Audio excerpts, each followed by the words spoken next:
Olá, todos bem? Meu nome é Misato, sou trabalhadora da casa e vim dar hoje a continuidade do nosso estudo do Evangelho. Iniciamos um novo capítulo 22. Não separeis o que Deus uniu. 2 itens vamos trabalhar: a indissolubilidade do casamento e o divórcio.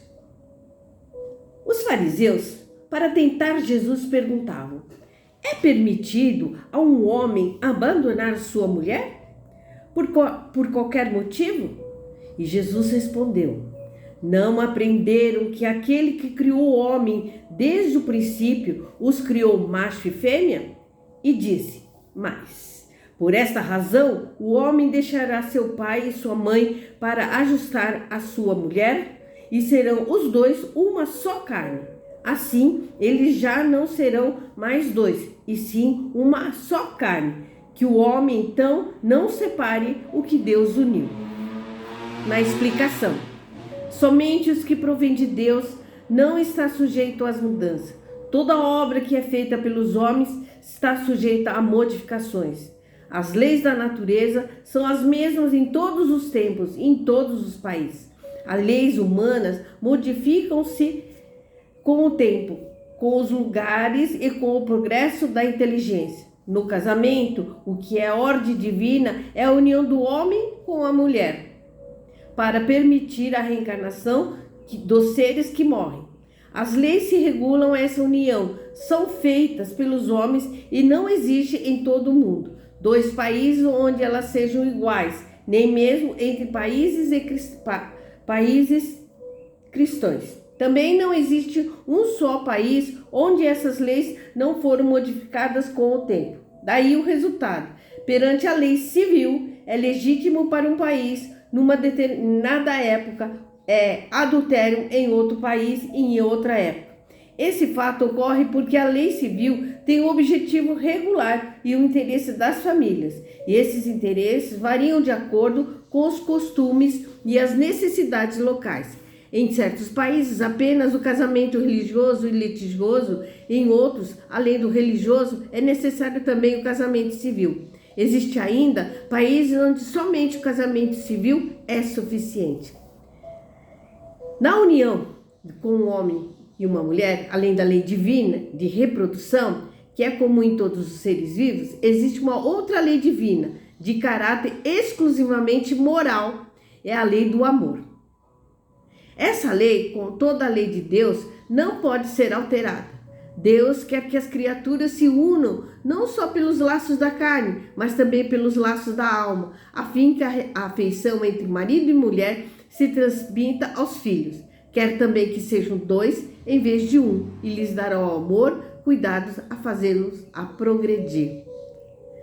Olha, quando a gente entende que Deus fez o homem e a mulher, no sentido muito mais amplo de um relacionamento, e sim a relação do amor.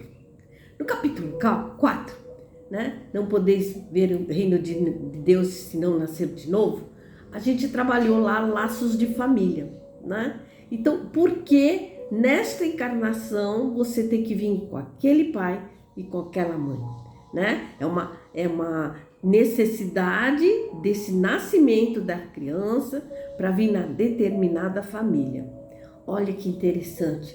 Esse período chamamos de erraticidade. É o período que é de planejamento da nossa próxima encarnação.